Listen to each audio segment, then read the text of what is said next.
Sobat Pajak dan pendengar setiap podcast IKPI. Senang banget saya hari ini, Dewi Sukowati. Saya perkenalkan diri dulu sebagai salah satu pengurus pusat IKPI, bisa hadir dan menemani kalian di episode spesial kali ini, edisi Hari Sumpah Pemuda. Mungkin pertama-tama untuk diawali dengan perkenalan kali ya. Saya ditemani rekan saya, Koko. Siapa? Perkenalkan.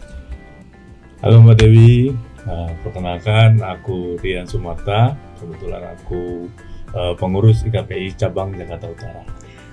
Halo, dan nggak lupa juga ada adik-adik dari Universitas Indonesia. Coba perkenalkan satu-satu. Hai all teman-teman pajak, perkenalin aku Pasha. Kebetulan sekarang lagi kuliah di UI jurusan Ilmu Administrasi Fiskal. Oke, mungkin di sini aku Rian, sama seperti Pasha, aku juga lagi kuliah di Universitas Indonesia jurusan Ilmu Administrasi Fiskal. Oke, anak fiskal UI ya. Iya. Satu Pasha, panggilannya Pasha ya. Iya, Pasha. Pasha dan Rian. Mungkin kita panggilannya supaya enak kakak sama Koko ya. Iya, Kak Dewi dan Korian ya berarti. Siap. Namanya sama. Namanya. Oke, siap. Di momen penuh semangat ini kita bakal ngobrol seru nih, bareng dua teman mahasiswa dari Universitas Indonesia, dan ada rekan saya juga, Korendi, yang akan berbagi pandangan mereka tentang dunia perpajakan dan profesi konsultan pajak di Indonesia. Sumpah Pemuda itu bukan cuma soal semangat persatuan, tapi juga tentang kontribusi nyata untuk negeri, dan pajak adalah salah satu bentuk kontribusi ini. Jadi, yuk kita mulai obrolan inspiratif ini dan dengarkan langsung gimana generasi muda melihat peran pajak dan konsultan pajak di Indonesia. Menurut adik-adik nih ya, kesan pertama tentang perpajakan di Indonesia tuh gimana sih menurut kalian? Mungkin aku kasih satu kata ya Kak. Apa tuh? Rada serem. Serem. Apalagi mungkin yang terutama sama teman-teman yang bukan di bidang pajak kali ya. Karena kan kalau ngomongin pajak tuh kayak ini suruh bayar lagi, mau makan di restoran bayar, mau beli apa bayar. Oke. Jadi kayak Ini teman-teman lebih ke curhatan sendiri atau curhatan teman-teman nih jadinya? lebih ke hybrid Kak. Oke, baik. Kalau dari Rian gimana? Kalau aku sih mungkin mandang pajak ya, ini juga nggak dari aku sendiri, tapi kayak lihat dari POV masyarakat gitu ya Kak. Mungkin lebih satu kata tuh bingung. Karena mungkin yang kita tahu ya, di Indonesia kan pajak itu nggak hanya satu ya, ada banyak pajak yang emang harus diketahui gitu oleh masyarakat di Indonesia. Jadi mungkin banyak masyarakat yang belum tahu nih sebenarnya pajaknya apa aja nih di Indonesia begitu sih Kak. Oke, gimana nih Korean nih? Satu, serem, bingung. Iya, aku juga bingung jadi. Bingung nanggepinnya ya? Iya, jadi gimana ya? Mungkin kalau dari aku ya, kebingungan itu memang di masyarakat kita ada ya, karena memang ada satu kompleksitas terkait dengan aturan perpajakan ya, yang dimana mungkin ya tidak semua masyarakat itu mengetahui atau memahami terkait dengan aturan-aturan itu gitu kan. Nah kebetulan kalau adik-adik ini kan memang kuliahnya sudah spesialis Fiskal di ya? Fiskal perpajakan gitu ya. Atau jangan-jangan calon konsultan Ya, pajak, calon amin. anggota IKPI. Kita doakan ya. Amin. Bisa jadi penerus di konsultan pajak. Tapi memang kalau di masyarakat itu kan banyak dinamikanya ya terkait tadi. Salah satunya ya terkait dengan tingkat pemahaman yang berbeda-beda antar masyarakat gitu ya. Ada yang paham sekali, ada yang tidak paham sama sekali. Nah, ketika yang tidak paham sama sekali ini dihadapkan kepada satu aturan gitu, loh mungkin dia baru tahu gitu kan, ada aturan ini, kadang-kadang seperti itu kan ya gitu. Loh, harus bayar ya gitu. Aku udah bayar loh pajak gitu kan. Ada tuh sering aku udah bayar pajak loh, ini kok ditagih bayar pajak lagi, tapi padahal mungkin pajak yang dia bayar itu beda. Pajak daerah gitu ya, pajak daerah, tapi yang ditagih ini pajak pusat gitu. Jadi sehingga ada momok di masyarakat gitu ya. Nah ini mungkin juga kan kita berbicara nanti peran ya gitu, karena kan adik-adik ini juga mungkin karena Ya kurang lebih karena sudah kuliahnya di fiskal ya, jadi kan kalau boleh dibilang tingkat pemahamannya mungkin dibanding udah lebih baik matang dibandingkan gitu ya. masyarakat biasa. Tapi kalau aku boleh tanya juga Mbak Dewi, ini kalau kalian pernah ketemu teman-teman, ya mungkin kalau teman-teman sesama di kuliah di fiskal, ya mungkin sama-sama paham ya. Tapi kan mungkin ada teman-teman kalian yang kalau di kampus-kampus saya atau fakultas lain, ada yang pernah nanya gitu terkait dengan pajak gitu sama kalian gitu. Biasanya tuh yang PPN yang N-nya gede sama yang PPN kecil ya yang Kak. kecil. Iya. Gimana tuh? Ada yang suka ditanya gitu gak kalian? Mungkin dari aku tuh banyak ya kan dari teman-teman, karena kalau misal kita lihat mungkin bisa kan setiap transaksi gitu kan pasti ada pajaknya gitu ya. Pasti mereka tuh bertanya-tanya, let's say kalau misal kita makan nih di restoran, mereka pasti bukan bertanya tapi justru men-challenge saya kayak ini pajak apa ya gitu ketika makan lah. Itu mungkin challenge ya untuk menjelaskan ke teman saya gitu. Terus kamu jelasinnya gimana nih? Jelasinnya ya mungkin dalam bahasa yang lebih mudah gitu ya Kak, kayak misal oh ini namanya pajak daerah gitu. Tapi nanti biasanya muncul lagi nih pertanyaan, lah emang bedanya sama PPN apa? Itu mungkin sebagai mahasiswa pajak gitu ya, itu mungkin challenge kita untuk memberitahukan gitu kepada mereka apa sih bedanya gitu sih Kak. Nggak hanya itu, tapi mungkin beberapa ya, mungkin gara-gara mungkin keluarga aku ya Kak, karena tahu oh aku nih dari backgroundnya pajak gitu, jadi mereka kadang juga tanya ini kok misal dipotongnya kan lebih gede gitu, kenapa gitu. Itu ada hal-hal yang cukup men-trigger sih, beberapa hal yang bertanya terkait pajak. Gimana tuh jelasinnya sebagai anak fiskal UI? Jujur sebenarnya emang cukup susah ya, karena kan kalau misal kita belajar pajak emang kita mungkin lebih tahu nih seluk-beluknya, tapi karena kita juga berhadapan dengan masyarakat gitu, contohnya masyarakat umum yang memang dia tuh belum tahu nih tentang pajak, kita lebih di-challenge untuk gimana cara kita mendelivernya dalam bahasa yang lebih gampang gitu, dicerna mungkin sama mereka ya, mungkin dengan tidak men-trigger hal-hal yang memang belum mereka pahami gitu tentang pajak. Itu sih Kak paling. Kalau Pasha gimana Pasha? Kalau aku biasanya suruh Klaris sih Kak kalau di keluarga. Oke, gimana tuh? Karena kan sama Karen kita kan belajar pajak ya Kak. Jadi kalau di keluarga kan kurang ngerti. Selalu ditanya nih kalau ada kebijakan baru, Pasha ini kenapa ya? Ini kok ada kebijakan tiba-tiba pemotongannya? Biasanya kebijakan apa tuh? Yang pernah ditanya? Yang terakhirnya update. Pas gajian bonus itu kan pemotongannya lebih tinggi ya.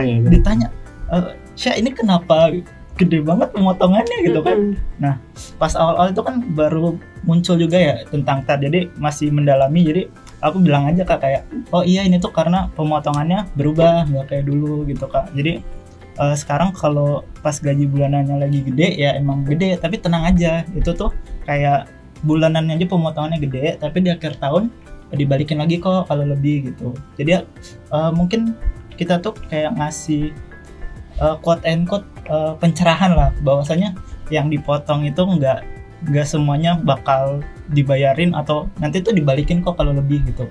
Oke, mantap nih. Kayaknya penjelasannya udah paham banget ya. Udah ada calon-calon nih jadi konsultan pajak.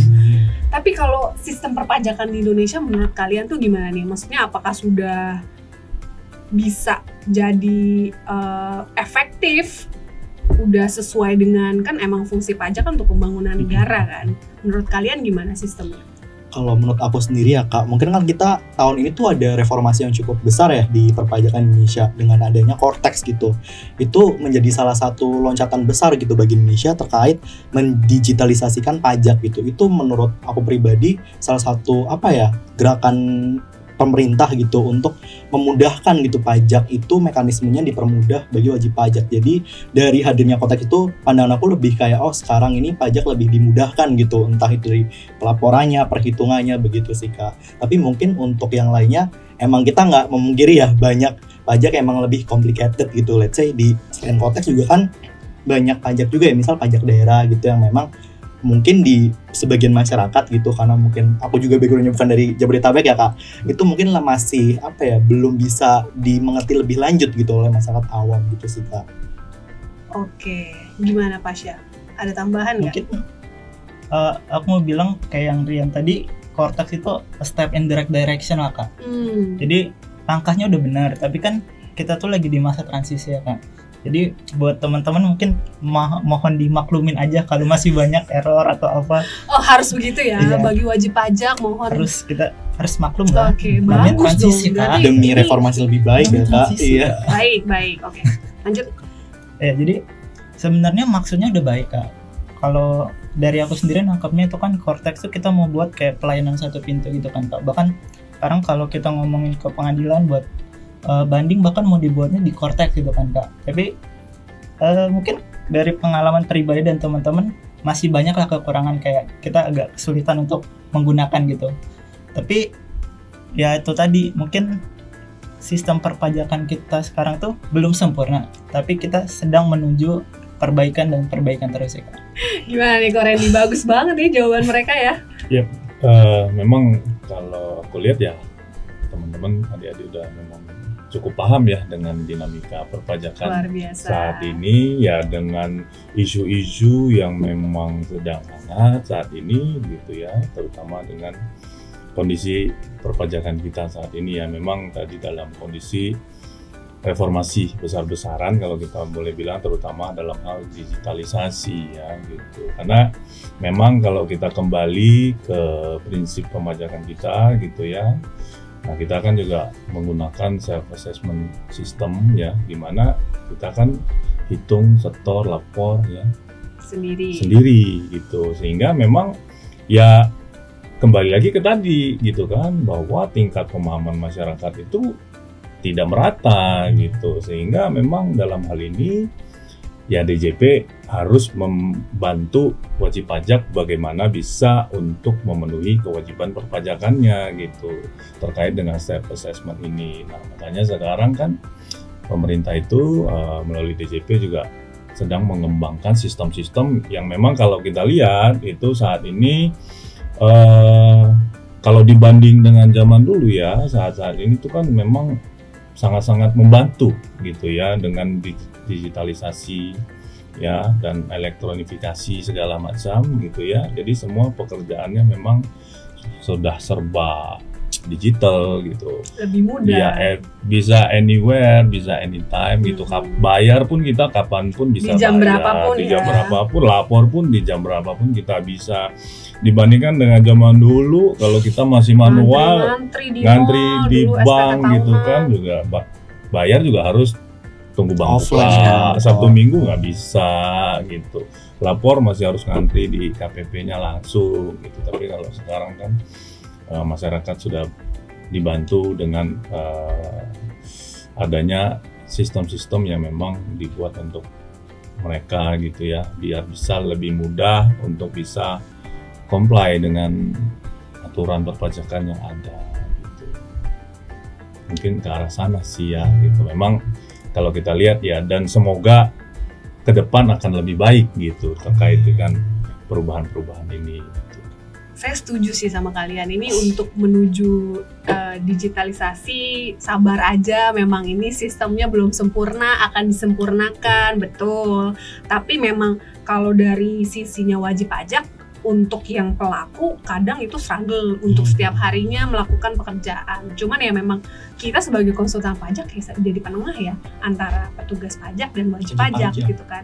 Memang tugasnya salah satunya edukasi, menjelaskan apa yang belum jelas yang disampaikan sama pemerintah, seperti itu. Menjembatani lah, ada gap, karena ada gap antara DJP dengan wajib pajak. Nah kita kan sebagai konsultan pajak ya menjadi jembatan di tengah, bagaimana bisa menyambung gap itu gitu ya. Jadi tidak ada selisih yang terlalu besar, tidak ada baik itu dari sisi informasi dan segala macam gitu ya, juga termasuk peraturan-peraturan baru gitu. Karena sekarang juga kalau kita lihat peraturannya bertubi-tubi gitu ya. Banyak gitu. ya peraturan baru ya Kak. Belum selesai baca sudah ada lagi. Langsung ada lagi gitu kan. Sampai Jadi, lupa ini yang ya. apa gitu kan. makanya berlembar-lembar ya, kan. gitu. Nah, tugas kita adalah menjembatani itu gitu ya. Jadi kita juga akan turut membantu pemerintah gitu kan dalam hal ini gitu. Tapi kalau kata dosen saya, itu kenapa pemerintah membuat peraturan yang agak clear, itulah ada profesi konsultan pajak. Saya pernah dapat itu di kampus. Jadi kalau kalian sendiri nih ya, gimana nih profesi konsultan pajak? Jangan-jangan udah tertarik ya? Dari pajak sendiri. Oh gimana? Pasha dulu. Kalau dari aku mungkin karena balik lagi karena background kita di fiskal juga ya, jadi mungkin udah cukup mengenal lah konsultan pajak gitu Kak.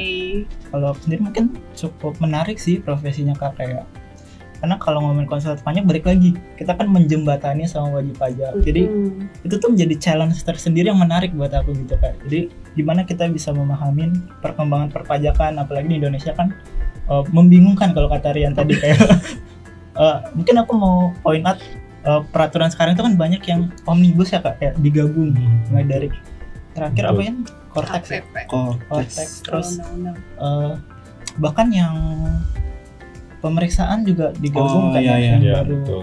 Itu kan 17. Kalau kita bukan orang pajak kan pasti bingung banget kan ya. Kalau lihat kayak gitu kayak ini apaan kok ada bahas ini terus jumping ke sini.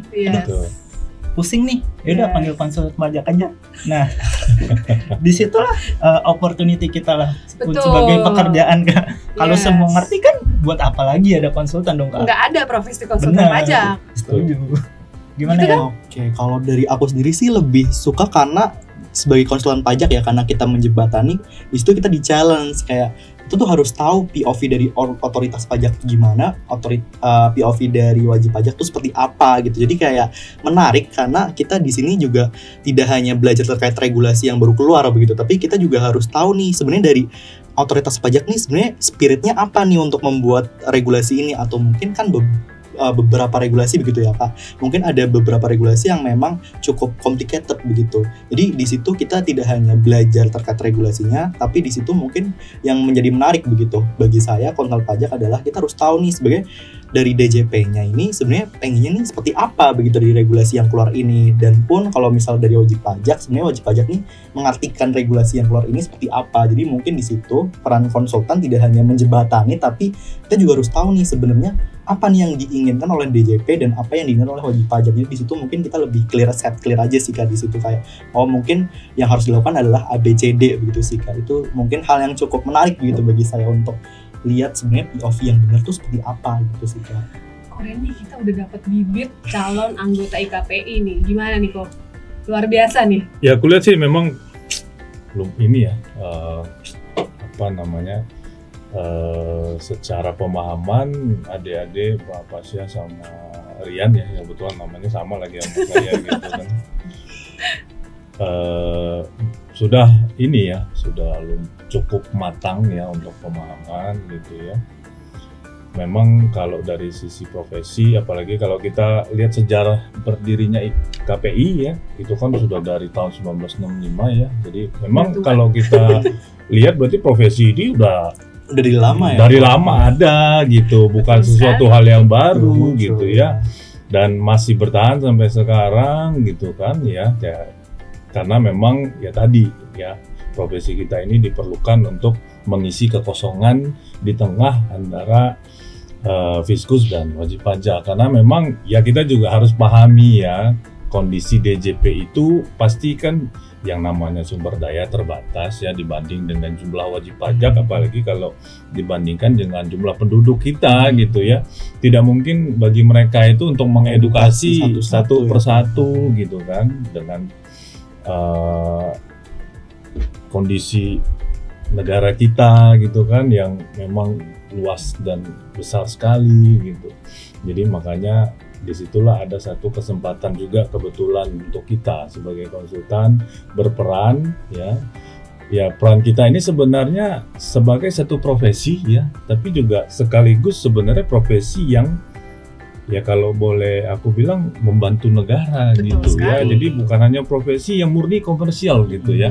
Jadi dari sisi komersialitas itu tetap ada, karena kita kan memang berprofesi itu kita jadikan mata pencarian ya, tapi ada dari sisi kita juga bisa membantu negara gitu ya, dimana kita bisa membantu pemerintah ya tadi gitu ya, mengedukasi wajib pajak harusnya bagaimana sih sebagai seorang wajib pajak yang patuh tuh gimana sih, apa sih yang harus dibayar segala macam gitu. Karena kadang-kadang kita sebagai konsultan tuh ada ketemu seseorang gitu ya, ya memang tidak paham pajak sama sekali gitu, dan kita harus menjelaskan dari nol gitu. dan bahasa awam. Nah, itu menjadi satu tantangan tersendiri. Dengan bahasa awam, bahasa yang tidak terlalu susah untuk dimengerti gitu ya. Karena kalau kita, misalnya kita ambil contoh, ada orang konsultasi, Pak, itu aturannya ada di sini, Pak. Bapak baca. Ya, itu nggak mungkin bisa gitu. Betul. Karena kita itu sebagai konsultan harus bisa mengolah informasi yang ada, terutama yang berkaitan dengan peraturan, bagaimana kita menyerap informasi itu dan mengembalikan kepada wajib pajak dalam bahasa yang paling sederhana yang bisa diterima oleh mereka. Betul sekali. Ya, jadi challenge-nya tuh di situ. Kita di challenge untuk itu, dan memang rata-rata konsultan dituntut untuk bisa seperti itu gitu. Karena kalau kliennya disuruh apa itu aturannya ada di PMK nomor sekian tahun segini deh Pak, pasal segini Bapak baca deh gitu. Nah kalau kayak gitu kan kliennya bilang, apa yang saya bayar kamu? Betul gitu juga. Kan nah, saya kan butuh insight gitu. Tapi kalau beberapa konsultan yang sudah lebih senior, mungkin yang sudah lebih jago gitu ya, bahkan mereka tahu celah hukum gitu ya. Karena yang namanya aturan itu kadang-kadang ada gray area gitu ya. Tapi gray area itu biasanya kita manfaatkan untuk biar wajib pajak itu jangan sampai salah gitu ya. Karena gray area ini kan kadang-kadang ada yang memanfaatkan menjadi celah untuk pengurangan pajak ya. Tapi kalau kita biasanya melihat celah itu sebagai sesuatu yang harus kita tutupi gitu. Ya, jadi jangan sampai disalahgunakan istilahnya gitu ya, karena memang yang namanya aturan kan tidak ada yang sempurna gitu ya. Dan satu lagi, profesi konsultan pajak itu jasa ya, kita memberikan jasa di mana jadi klien atau wajib pajak bisa milih nih preferensinya ke siapa, kemana gitu kan. Ada yang nih ada di pasal segini, ada yang dikemasnya dengan ada pasal ini bilangnya ini lagi, gitu. Sebaiknya gini, proposnya seperti ini, ada baik buruknya dari wajib pajak A kayak gitu. Jadi kayak beda-beda ya Pak cara ngemasnya. Betul. Itu preferensi wajib pajak juga bisa luas, kayak saya lebih prefer si A, si B, si C gitu. Nah itu luas banget. Tapi kalau menurut kalian ya, image konsultan pajak sekarang yang kayak kalian tahu nih gimana? Kebetulan kalian katanya pernah magang nih Kak. Nggak usah disebut konsultan pajaknya. Tapi konsultan pajak kan? Kantor konsultan pajak kan? Akuntan publik. Oke, baik. Gimana tuh pengalamannya tuh? Nggak usah sebut merek deh. Nggak sebut merek ya Kak? Ini nggak sebut merek ya teman-teman. Pengalaman aja. Pengalamannya cukup challenging karena mungkin di situ, karena mungkin ya seperti kita tahu ya Kak, wajib pajak di Indonesia kan ada banyak banget ya, dan nggak semua wajib pajak di Indonesia juga paham nih terkait regulasinya gitu. Betul. Nah sebagai konsultan pajak kan kita juga harus dituntut untuk paham terkait regulasi nih yang ada. Tapi di situ mungkin karena kita juga burdennya tuh banyak gitu, wajib pajak yang belum paham tuh nggak cuma 1-2 loh, ternyata di Indonesia tuh banyak banget. Di situ mungkin lebih ditantang untuk mahamin regulasi secara cepat, dan kita dituntut untuk bagaimana sih kita mendeliver itu ke wajib pajak gitu. Dan wajib pajak pun kalau misal kita lihat ya, nggak cuma yang ada di Indonesia doang gitu Kak. Ada mungkin wajib pajak emang dia tuh dari luar negeri gitu. Misal contoh wajib pajak yang mau invest di Indonesia, itu kan berarti kita harus jelasin bagaimana sih di bahasa Inggrisnya untuk ini regulasi pajak di Indonesia seperti ini. Dan mungkin biasanya mereka tuh nge-compare nih, kayak misal di Singapura kayak gini, kok di Indonesia kayak gini ya. Di situ mungkin di challenge lagi tuh kayak gimana cara kita tuh ngasih tahu nih di Indonesia seperti ini gitu. Karena mungkin di beberapa yurisdiksi ya secara internasional tuh emang regulasi pajak tuh emang beda-beda gitu. Dan di Indonesia sendiri mungkin kalau dari POV aku sendiri lumayan kompleks gitu mungkin dibandingin negara lain gitu. Tapi untuk lihat dari konsultan pajak sendiri sekarang keren sih, karena banyak sekarang tahun ini kan banyak banget ya Kak regulasi yang keluar tuh baru, kayak misal waktu itu ada tuh yang pertama kali tahun ini kan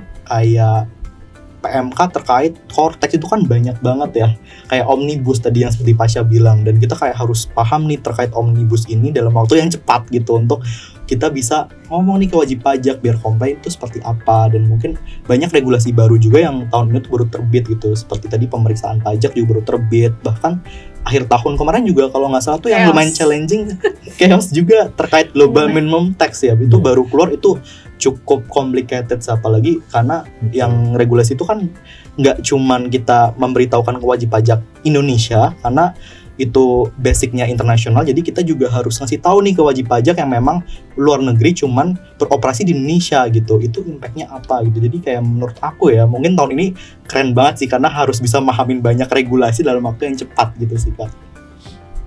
Luar biasa, keren nih. Gimana nih Korean? Ya memang keren banget sih. Memang ya kondisinya seperti itu saat ini, yang di tahun ini tuh tahun-tahun struggle-nya konsultan. Betul. Para teman-teman di korporasi yang di bagian accounting, tax dan finance gitu ya, termasuk bagi teman-teman di DJP kayaknya ya. Betul. Karena kan Cortex itu baru bagi semua orang gitu ya, termasuk bagi teman-teman di DJP pun baru gitu. Sebenarnya karena kita komplain ya kok kayak gini ya, kalau saya sih ya kan mereka juga baru ya menghadapi Cortex itu juga barang baru buat mereka gitu ya gitu. Jadi sebenarnya kan kita sama-sama belajar nih gitu kalau masalah Cortex gitu ya. Nah kalau aturan tadi memang lagi banyak banget sih memang gitu ya, belum selesai baca satu udah keluar lagi gitu ya Pak. Memang nah itulah ya tadi kembali lagi ke peran kita gitu, karena kayak kita di KPI kan itu sering banget ya banyak seminar, penyuluhan segala macem. Nah itu kan juga membuka satu kesempatan bagi wajib pajak untuk bisa ikut, bisa paham lebih cepat lah ya. Kalau kita ikut kayak seminar-seminar gitu, itu kan sudah dirangkum ya. Jadi biasanya esensinya apa aja sih yang penting yang harus dilihat dari aturan ini, itu dampak paling besarnya di mana sih gitu. Nah itu bisa langsung dapet gitu. Oh saya cukup pointing di sini nih gitu. Jadi nggak perlu melebar, nggak perlu baca pasal satu-satu gitu. Nah biasanya itu peran kita sih lebih ke sana. Kalau kita tarik mundur nih ya, waktu zaman akhir tahun 2024 ya, yang tentang 11% dan 12%, ingat nggak? Itu chaos banget. Betul. Di jam malam-malam, tiba-tiba wajib pajak, klien-klien kan langsung, gimana nih, jadi nggak nih 11%? Atau kita 12% gitu, wow itu chaos banget itu. Karena impactnya juga lumayan nggak sih Kak, kalau misal salah tarif ya, kayak ada sanksinya lumayan juga ya. Iya. Karena perdagangan itu kan ada 24 jam nggak stop dia. Betul. Seperti kita ambil contoh misalnya, nggak apa-apa sebut lah ya, itu minimarket ada yang 24 jam gitu ya. Ya kan dia harus tetap jualan, besoknya nggak libur gitu kan. Nah itu tapi jualannya kan apakah harganya berubah nggak gitu? Kalau 12% kan harusnya harganya jadi naik ya. Gitu. Itu salah satu yang challenging ya, kita sebagai orang tengah antara Fiskus sama wajib pajak. Gimana caranya ketika Fiskus belum ready atau ternyata ready-nya di detik-detik terakhir gitu kan. Betul. Kita tetap positive thinking, stay cool untuk menjelaskan untuk wajib pajak atau klien kita supaya mereka tidak panik. Seperti itu. Kalau misalnya, jadi kalau dilihat jawaban kalian ya, prospeknya bagus ya untuk menjadi konsultan pajak ya. Bagus, sustain ya kayaknya. Kayaknya benar-benar tertarik sekali nih ya jadi konsultan pajak ya. Mungkin ini lebih ke pertanyaan dari aku sama Rian, mungkin dari kita Kak. Gimana? Kita kan udah ngomongin konsultan pajaknya Kak, udah ngomongin digitalisasi. Kayaknya nggak afdol deh kalau nggak ngomongin AI Kak. Oke, baik. Betul. Kita nih kan mau nyari kerja dan mungkin teman-teman di luar juga ada yang mau jadi konsultan gitu Kak. Kalau menurut Kakak sama Ko Rian tuh, dengan berkembang AI yang masif banget sekarang tuh, apakah kita bisa survive gitu Kak, atau gimana sih ke depannya adaptasi dari profesi konsultan pajak itu sendiri? Gimana nih? Korean dulu deh. Ya, kalau aku ya menanggapi terkait dengan artificial intelligence ya, terutama yang berkaitan dengan profesi kita di perpajakan ya.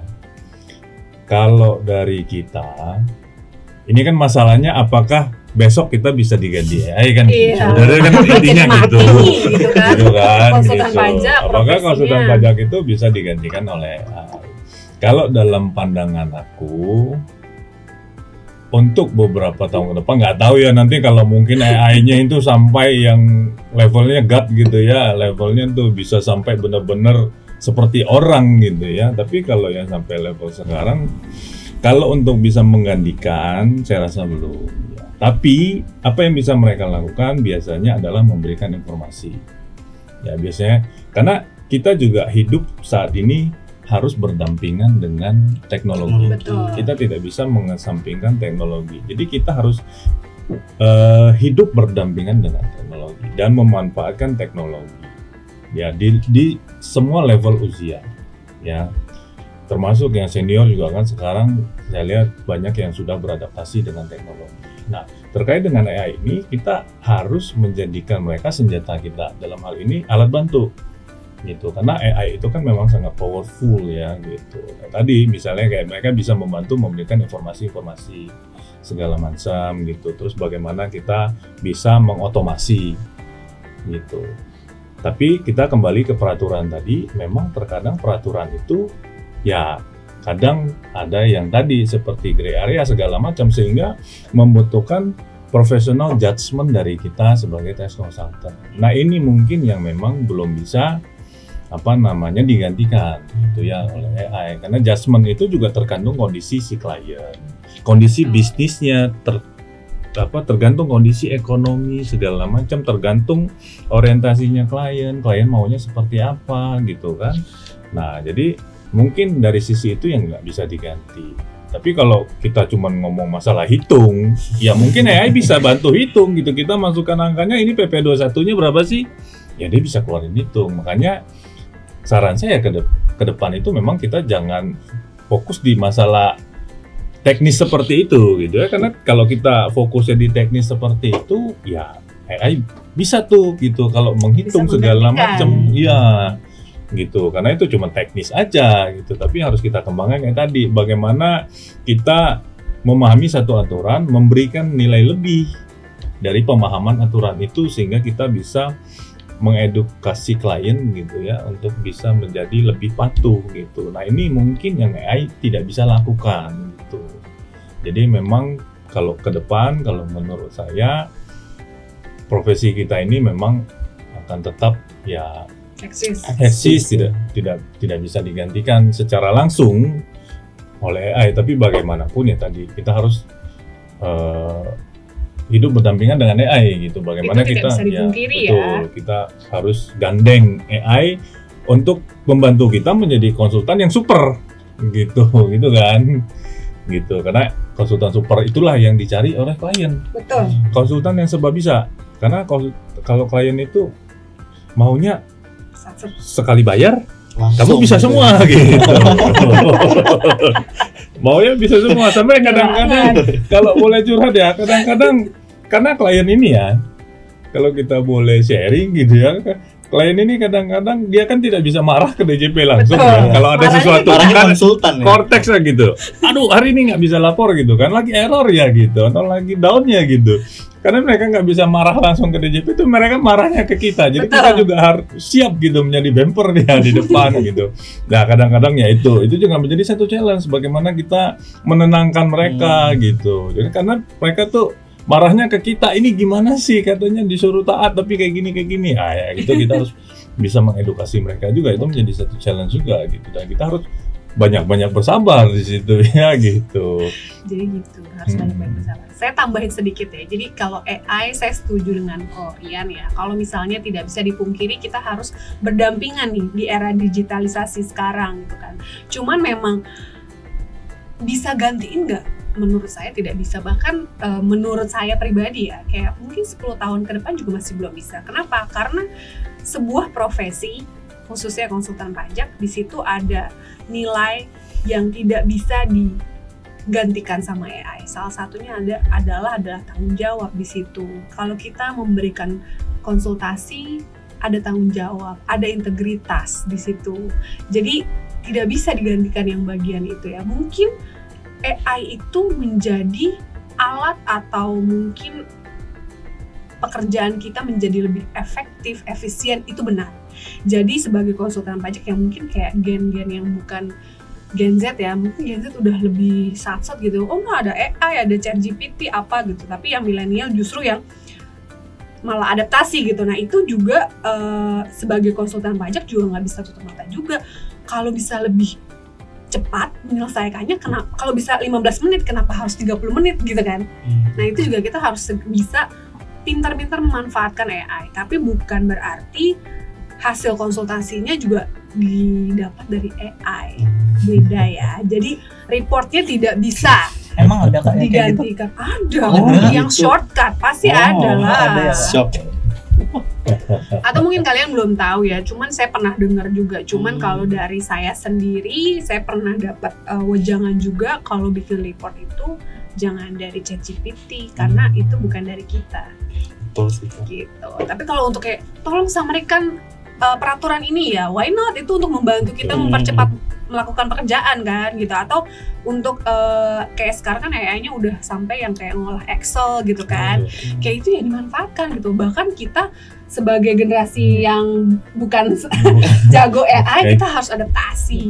Jangan kalah sama yang baru-baru gitu. Seru ya? Seru banget. Jadi gimana nih, konsultan pajak masih tertarik ya? Oh masih biasa. Kesempatan. Tapi kalau dari menurut kalian ya, peran pemerintah, DJP dan konsultan pajak gitu ya,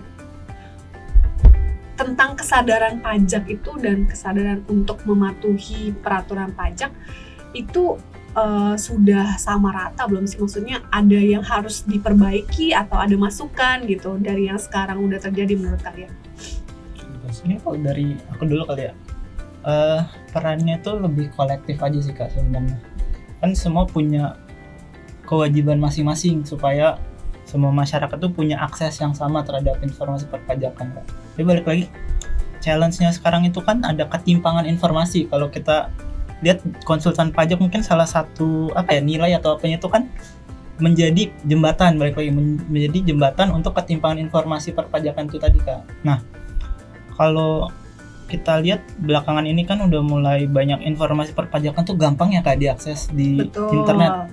Bahkan mungkin dari konsultan-konsultan juga banyak membuat kayak newsletter atau di websitenya gitu kan, news ada regulasi baru nih untuk membantu ya. Betul, untuk membantu. Terus dari DJP juga mungkin kita lihat banyak mereka tuh mulai adaptasi juga sih kayak bikin konten yang sesuai untuk generasi sekarang juga, bahwasanya perpajakan itu nggak ribet kok, itu simple gitu Kak. Tapi challenge-nya ke depan tuh lebih ke gimana membuat sesuatu yang rumit tuh jadi gampang sih Kak. Kayak pembahasan kita tadi, bahwasanya kan emang perpajakan tuh susah ya Kak, bahkan regulasinya belibet gitu, ribet. Tapi kan kita punya kewajiban bersama lah untuk memberikan simplifikasi terhadap aturan-aturan itu Kak. Ya nggak Ria? Iya, mungkin aku izin nambahin ya Kak tadi. Kalau dari aku sendiri, DJP itu udah masif sih untuk edukasi di bidang perpajakan ya. Apalagi kalau misalnya kita lihat di Instagramnya DJP ya, itu udah banyak banget tuh konten-konten terkait regulasi pajak atau apa yang nih harus dilakukan masyarakat gitu. Tapi di sini mungkin yang aku bakal tekenin adalah gimana sih cara mungkin entah itu nanti dari konsultan pajaknya atau mungkin dari DJP-nya gitu. Kadang tuh aku lihat gitu di tweet, entah itu di Twitter atau mungkin di Instagram gitu as a Gen Z ya, kadang tuh banyak informasi yang masih misleading gitu Kak. Kayak misal tiba-tiba waktu itu aku ingat banget tuh tiba-tiba ada berita ada pajak baru gitu, padahal kan memang pajak yang sudah eksis gitu. Contohnya kayak misal waktu itu UMKM gitu, ada berita pajak baru, itu kan cukup meresahkan ya bagi masyarakat, padahal mungkin yang kita tahu itu memang sudah ada gitu. Dan di sini mungkin yang lebih di-emphasize adalah gimana nanti mungkin dari entah itu konsultan pajak atau mungkin nanti dari DJP memitigasi gitu ada berita-berita yang memang tidak benar gitu. Karena kan kalau misal kita tahu ya, misal ada berita yang memang tidak benar, tapi kan ya sebagai masyarakat digital ya, Gen Z kan kadang langsung percaya nih, oh ya ada pajak baru gitu, pemerintah gimana sih gitu. Dan mungkin itu hal yang memang harus dimitigasi gitu dari pemerintah gitu sih Kak. Mungkin lebih entah itu tidak hanya edukasi namun klarifikasi juga, namun klarifikasinya mungkin dalam hal yang bentuk lebih halus lagi, kayak misal konten lagi, kayak dibalas konten gitu sih Kak, menurut aku ya. Karena itu cukup meresahkan sih sebenarnya kalau misal kita lihat di entah itu di Twitter tuh banyak banget Kak, kayak misal tiba-tiba ada pajak baru gitu, itu kan kayak antara lucu tapi pengen komen juga gitu, karena sebenarnya itu bukan hal yang baru juga gitu. Ini nggak sih ada rebranding pajak restoran, pajak Oh iya, itu kan tiba-tiba ada pajak baru PBJT nih. iya, Kalau padahal orang dengar gitu kan pasti kayak langsung ke-trigger kan wah ini biasanya. apa-apaan nih, Iya. kenapa ada pajak baru lagi? Padahal kita ngerti kan, lah ini mah cuma digabung doang namanya PBJT gitu kan. Itu bikin meresahkan. Meresahkan ya. sih itu Meresahkan sebenarnya banget. Kak, kayak pengen komen juga sebenarnya. Gimana nih Korea nih? Ya gimana ya? Aku juga bingung ya kalau Sekarang namanya nanggapin cuma ini. ganti doang, Iya. jadi kan Karena ya memang betul. udah cukup suportif nggak sih kita sebagai kayak ada fiskus, ada konsultan pajak untuk tidak meresahkan wajib pajak nih? Memang betul ya tadi yang disampaikan Rian ya, memang terkait dengan kebebasan bermedsos ya. Nah memang informasi itu kalau sekarang siapa saja boleh menyampaikan kalau di medsos. Cuman nah ini yang kita itu susah untuk jaga adalah terkait dengan apa ya? Apakah informasi itu sudah sesuai dengan yang seharusnya? Gitu. Apakah sudah sesuai dengan aturannya? Seperti yang tadi disampaikan, memang ya aku juga sering menemukan seperti itu, di mana ada misinformasi terkait dengan pajak itu. Ya salah satunya pajak daerah itu kemarin ketika berlaku undang-undang yang baru itu, Undang-Undang Nomor 1 Tahun 2022 itu banyak sekali misleadingnya, misinformasinya banyak sekali. Karena memang banyak sekali kayak tadi ya penamaannya diganti gitu ya, muncul yang option. Iya, Nah option betul. itu juga dianggap pajak baru. Padahal itu cuma hanya perpecahan. Gitu, karena dulunya dipungut oleh salah satu ya baik provinsi ataupun kabupaten, terus mereka yang men-split. Kalau sekarang dari bayar sudah di-split, jadilah muncul option gitu. Padahal tidak ada pajak yang baru gitu. Nah itu kayak dulu juga yang terkait dengan NIK menjadi NPWP. Wah, itu Heboh ya. seluruh rakyat Indonesia langsung punya NPWP. Lah kita terus bayi baru lahir udah punya NPWP dong. Bayi kan udah ada NIK ya. Iya betul. Udah suruh bayar pajak baru lahir gitu kan. Terus istri suami yang satu apa penggabungan NPWP gimana? Berarti istrinya juga punya NPWP dong. Kadang-kadang kita yang ngerti itu kadang ya tadi ya seperti antara lucu dan pengen marah gitu. Iya.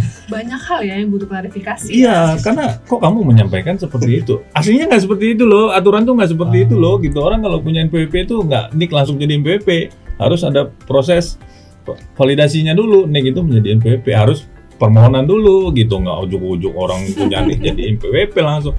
Ya, itu kan cuma masalah hanya kamu minta NPWP, pihak DJP itu nggak pusing lagi.